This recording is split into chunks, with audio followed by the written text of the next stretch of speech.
Well, any hoodle, I think we're live right now. What's going on, fellas, ladies? Matt and Ryan here, DFS 5-pack. Time for video number 2 of the day. We made members only live for the public, as I'm sure most of you guys have already seen, judging by the views and everything like that. Hopefully everybody enjoyed it. Clearly there's been more news in the meantime, which is to be expected in the current landscape of NBA DFS. If y'all want us to keep doing that at least once a week, keep clicking that like button. You help us, we'll help you. Everybody wins. Also, side note, I ran for only the second time in like the last month today. So if anybody's looking for that motivation to do a few push-ups or go running or do yoga or whatever it is you like doing, reach down deep tonight and go get it. If Danny Green can hit 9 threes last night, you can hit the gym or go running or whatever. Is that really what got you going? No, just wanted to keep going. And I made the Danny Green joke earlier, so it continues to be flabbergasting that he actually had some good shots. How many times did he take that 10 3-point shot, though, not be able to make it to break the record? I mean, yeah, he just the threes were crazy. The fact that he made 9, but also like the 2 blocks and 2 steals. Like, are you kidding me? So I picked him up in a year-long league a couple days ago for a points league. And I started him a couple days ago, and he has like -5. And then last night he was my highest scorer, going higher than like all sorts of good players. It was crazy. Yeah, that is something you might never see again. No, probably not, guys. So, again, like we said, subscribe to the station if you're new to it. Click on the thumbs button if you don't mind. As far as 5-pack promotions go, guys, you want every sport we do, baseball, basketball, football, forever. Lifetime memberships are $400, but they are $100 off today. Buy it, and I'll send you a refund. Otherwise, if you want to pay manually, there is a Venmo and PayPal address below you can use. Day passes are up and will be sent out when the write-up is complete, about 90 minutes before a lock. Let's roll into it, guys. So let's start with my favorite cash game play of the day. Enis Kanter, for my money, is so important that even though he's not a lock right now, I do think that it is very important that you plan for this guy. So as of right now, and it is 2:34 Central Standard Time, Joseph Nurkic is currently listed as questionable. It appears to be a true questionable. I don't think we're going to get great answers before tip at 6 p.m. Central. I don't know that, though. We could find this out. Literally, it could be coming out right now for all that I know. So I do think Kanter is in play no matter what. But as far as being a cash game lock versus a little bit more of a flyer, it's all about the availability of Joseph Nurkic tonight. So he left after 9 minutes last game. That's not a good sign for him, but it certainly doesn't mean that he's going to be out tonight.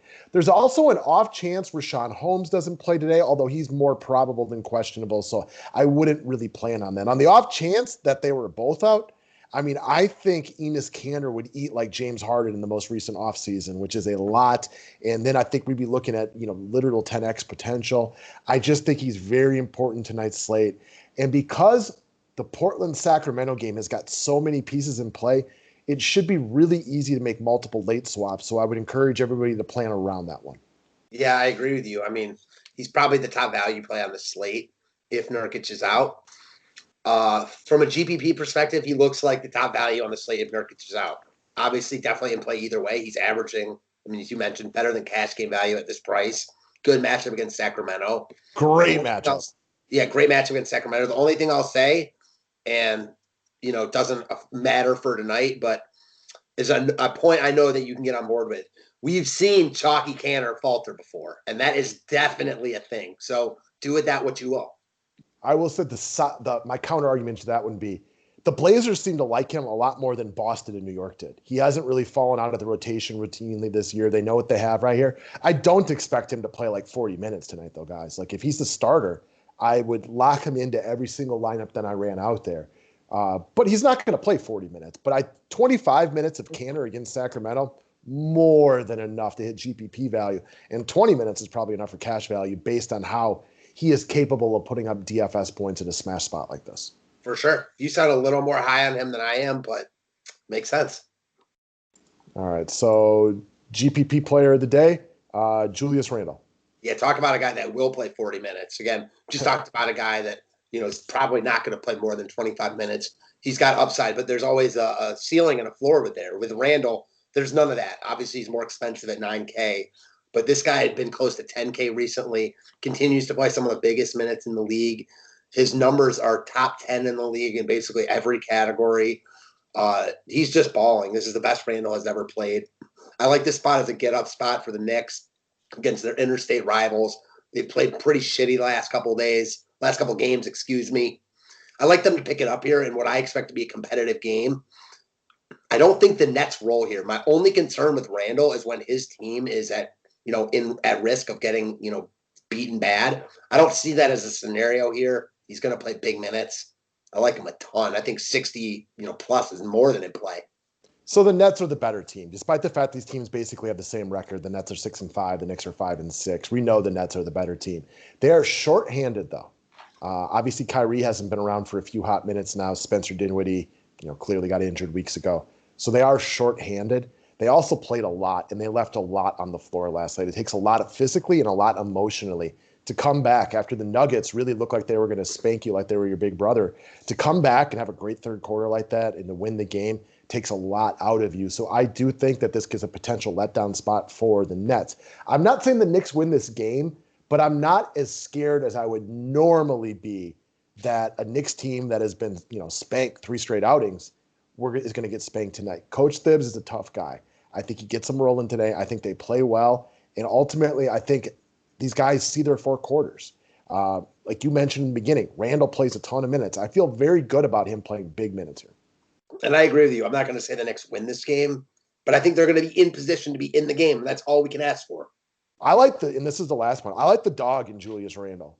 You know what I mean? Like that, to play well when their backs are against the wall after just being awful the last couple of days, a couple of games or whatever you want to say. I think he plays hard tonight. I will virtually guarantee the double-double.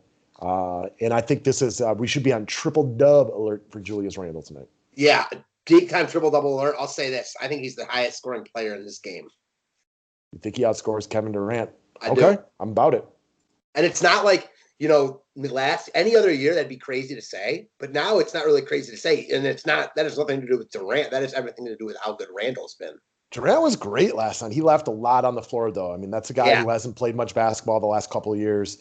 He played, I think, 38 minutes last night, 38 hard minutes, and he was excellent. But that takes a lot out of a human being. He's not a young man anymore. He's in his 30s. As an old guy like me can tell you, as you get older, the muscles and the bones and everything like that don't work as well. I still think there's like a minor chance that KD's all of a sudden out tonight. I don't think so. I wouldn't bet any money on it. I think it's a way long shot because he said he's playing, and I'll take him at his word. It's been announced he's not on the injury report.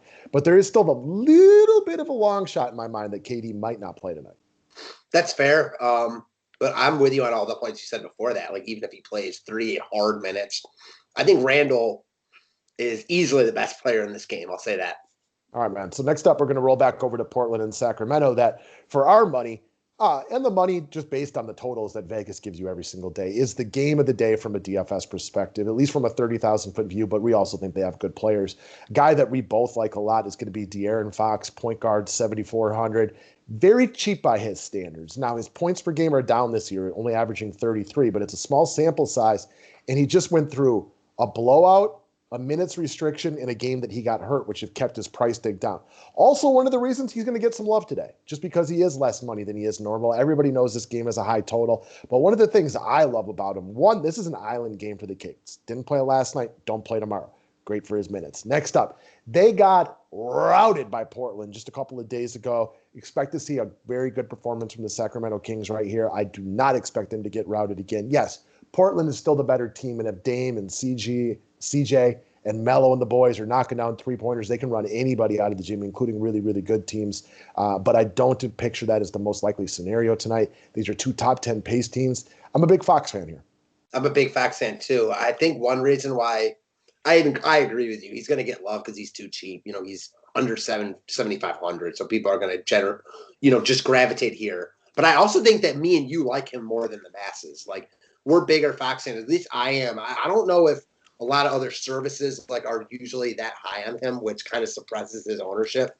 I think he's really good. I like this game a lot. I'm all about it. I like him a ton tonight. Love this game. If I were to game stack a game, it'd be this one. We talked about it in members only. There is a lot of potential in this one. Now that could be off. If Dame's not making threes and Buddy Hield, who got hot the other day, starts rolling and Fox is rolling, and Holmes is playing like a beast in the middle, yeah, I mean, it's possible the Kings could run the Blazers out of the gym, in which case the Blazers who play tomorrow, maybe guys like CJ and Dame don't see their full allotment of minutes, but I still expect this one to be competitive. Same. And you could see both offenses play well in your scenario. All right, so we're going to move over to long shots for the day, and I'll be honest, and maybe you can help me with this one. I don't know if this dude's a long shot or chalk yet, and I don't subscribe to a lot of other surveys. I do mostly manual research. I think a lot of you guys know that. I don't know where he's getting any love. The little bit I've looked, I don't see him on there yet, but I'm still thinking he might trend in the right direction, and that's Isaiah Roby of the Oklahoma City Thunder. Al Horford is out tonight. Al Horford has missed one other game this year for rest purposes, and in that game, Isaiah Roby popped off for 34 DK points against the Orlando Magic. Not a great matchup. Not as bad of a matchup as the Lakers. So he's not in what I would call a crush spot tonight, but I think he's game script proof. I think he's got the potential to play bigger minutes right here. I'm sure he's hungry. He's a decent DFS player when he's out there. And I love the power forward eligibility right here. If he's starting, that's a lock of locks for me. If he's coming off the bench, then I think he's a little bit more of a long shot. I agree with that wholeheartedly. I think that to answer your first question, he ends up being popular. People know about that 34 he put up against Orlando. Horford's out early enough. There isn't a ton of cheap value here. He's, like you said, he's been decent when he's played. He's averaging like slightly under a fantasy point per minute in the action he's played. For a 3,100 guy, that's real solid. We talk about this all the time. When you have these filler pieces, big men and point guards are what you want because those are guys that can just get DFS points much easier than the wing guys. Roby was a productive player at Nebraska. I mean, listen, he's not gonna light the world on fire, but he's 3,100. This game could easily get out of hand. Yes. And again, if the biggest point is that he's game script proof because like if it doesn't get out of hand, like and he's starting, he probably played decent. You know what I'm saying? Like they're gonna have to play decent for this game to be competitive. And if it's not, he'll just play later anyways against the bench Lakers. So he makes a lot of sense to me at 3,100. Hard to get away from him in my eyes. Also, Anthony Davis is questionable. So if Anthony Davis is out, maybe then Thunder are more competitive, maybe. But also, it just weakens the interior. Anthony Davis is an excellent defender. He's a beast down there. He can get guys into foul trouble. But if he's out tonight, I mean, that only weakens what it is that the Los Angeles Lakers have down low. So that's only better for a guy like Isaiah Roby. But more than anything, it's the price tag. It's the power forward eligibility, and it's the fact that he is game script proof. Both of these teams played last night, too, and that's the reason Horford's out tonight, right? They're keeping him out for rest. But you also probably don't get the Lakers at their absolute best, maybe a step slow because they played a game last night, even though it was kind of a weaker game against a Houston team that's got, oh, my God, more problems than we can even, spend a show talking about. For sure. So one thing I will say about his ownership, and I don't know about these Dallas guys, but, like, if they, still get love, like these Dallas centers, even with Porzingis back, then I guess that will eat into Roby's ownership. And yeah, I mean, to me, he looks rock solid at 3,100. Like you just don't need that much at this price point, and he's clearly got 10x upside. Yeah, and like I don't know what Porzingis' role is tonight for the Mavericks. Like, what if Porzingis plays, monster minutes? And, well, I don't think monster minutes, but if Porzingis plays good minutes, how much Boban are we going to see? That doesn't seem right to me. And I know that they're missing Kleba and a bunch of other bigger men down there. And I get it why somebody wants to go to Willie Cauley-Stein, but he's only got center eligibility, which, can hurt. I'll take Kanter at 4,800 over all those clowns. Yeah, I get that. And I will say, at your Anthony Davis point, I agree with it. Like, any big man you're ever going to have, you'd rather Anthony Davis be out because, like, he's a monster. He can get you into foul trouble easily. He's one of the best defenders.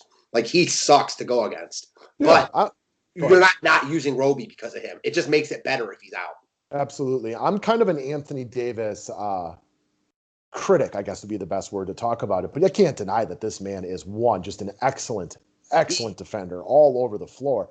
But he's also a very, very capable offensive player, which is just not great to have to try to check that for a while.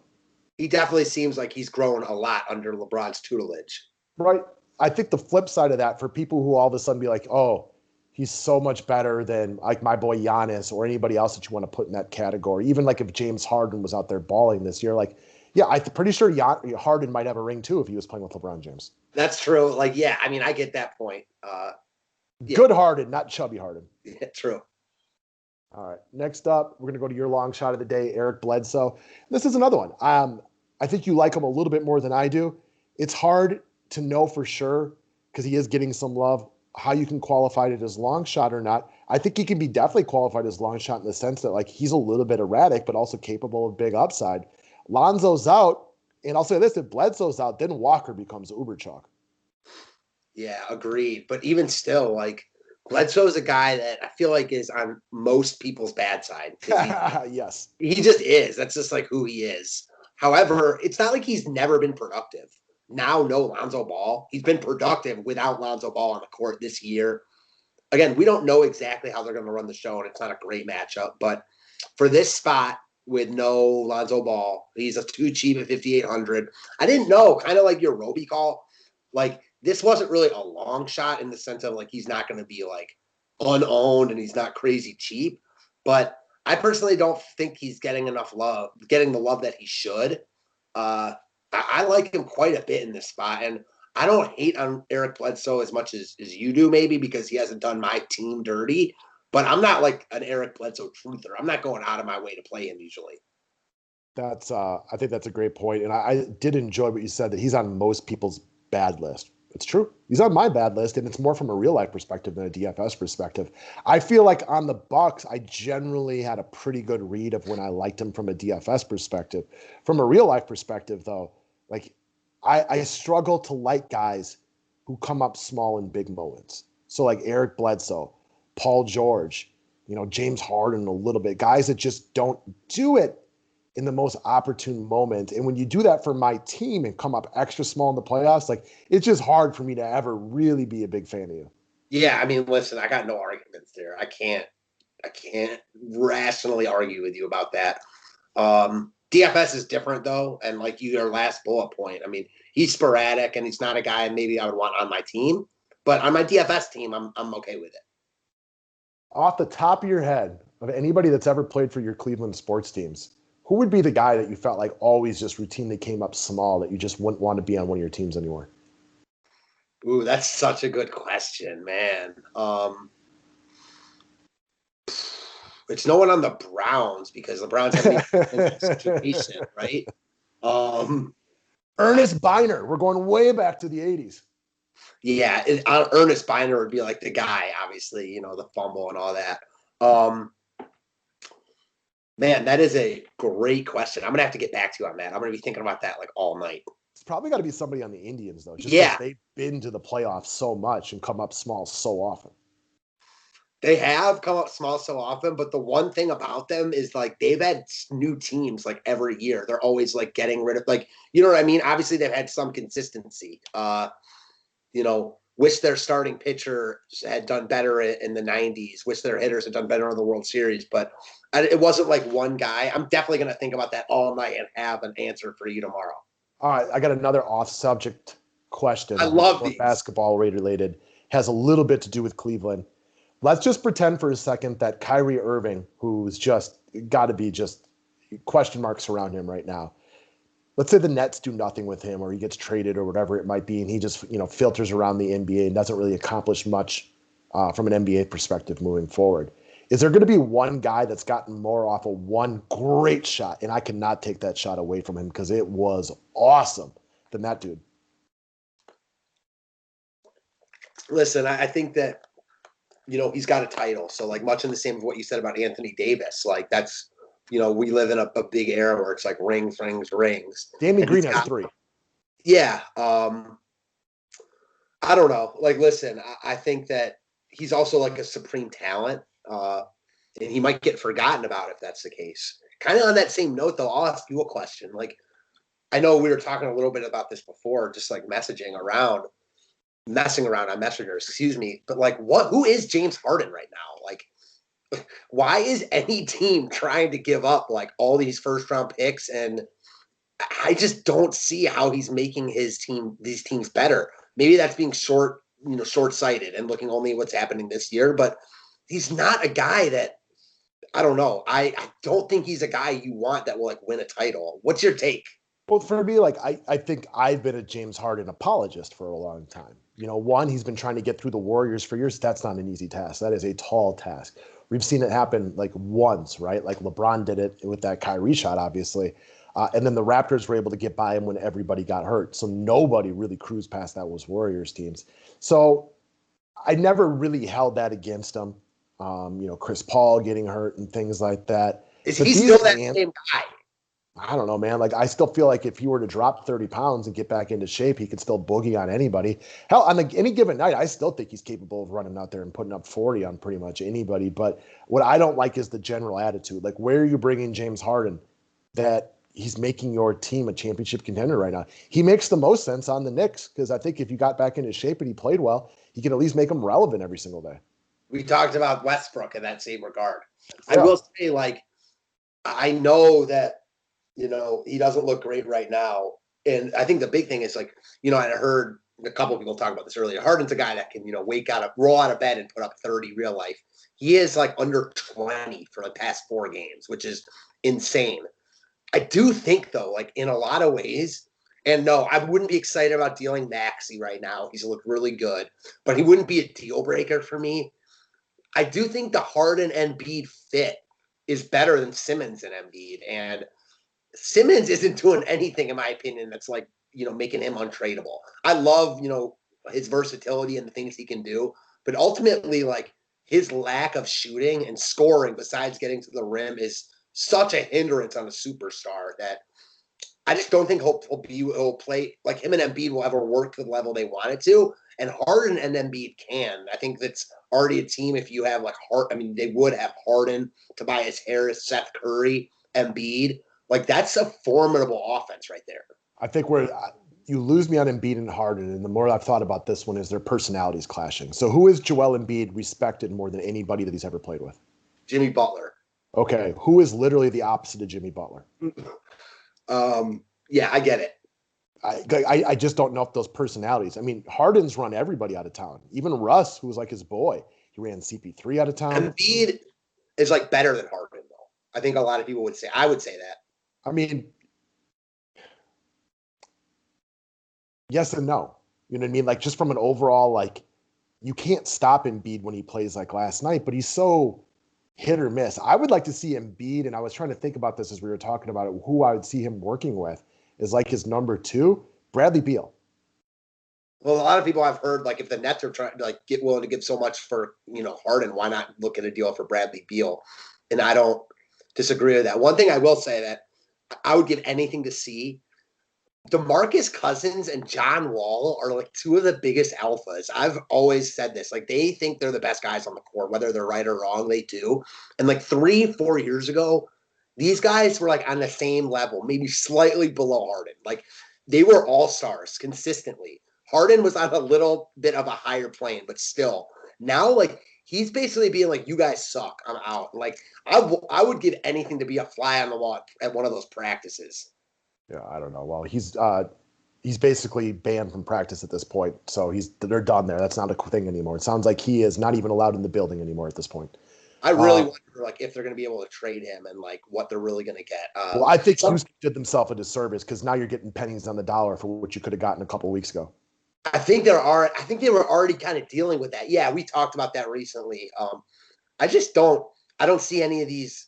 If I'm a smart team right now, I'm not giving up any of my young assets for James Harden personally. But listen, we talked about it. I get it. Like, a lot of these teams all these teams are under pressure to win now. It's not often you can get a player with the upside of James Harden. That's just the truth of it. This is true.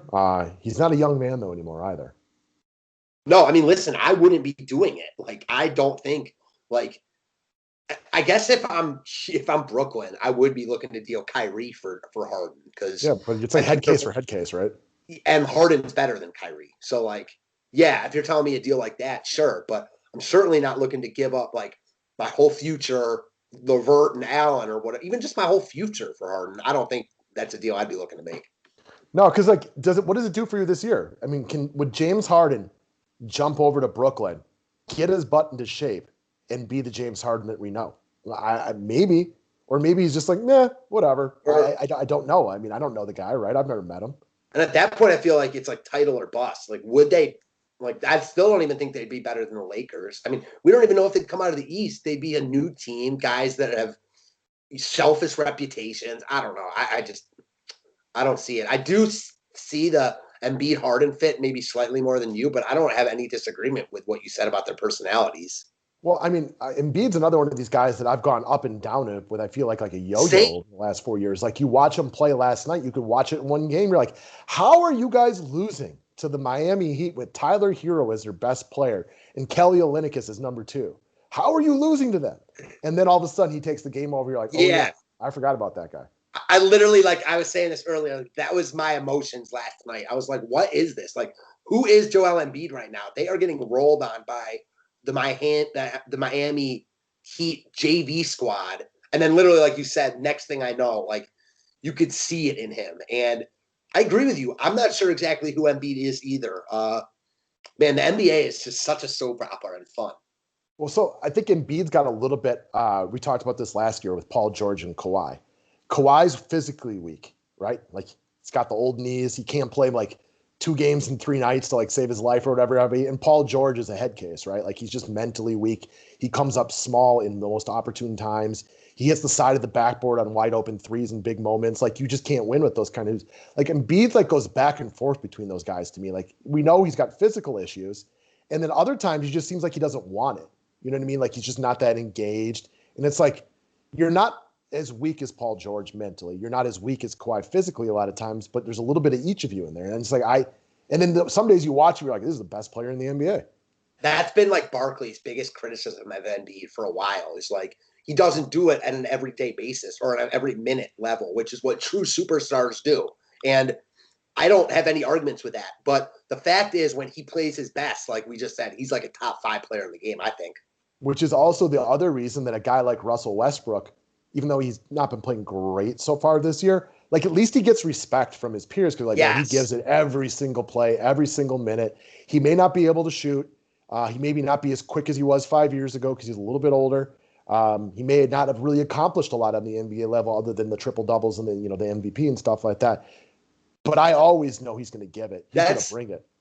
It's funny how we can say, yeah, he hasn't really accomplished much at the NBA level except for, multiple MVPs and triple-doubles. 3 straight years of averaging a triple-double. And his record when he triple-doubles is amazing. So I hate when people are like, oh, he only cares about stats. Well, he's got like an 80% winning percentage when he triple-doubles or some insane number. Well, so my it's not thing is like when people say that, like, do they think the Wizards or the Thunder or the Rockets would have had a better chance to win if he didn't triple-double? Like, like, well, it's people love to hate.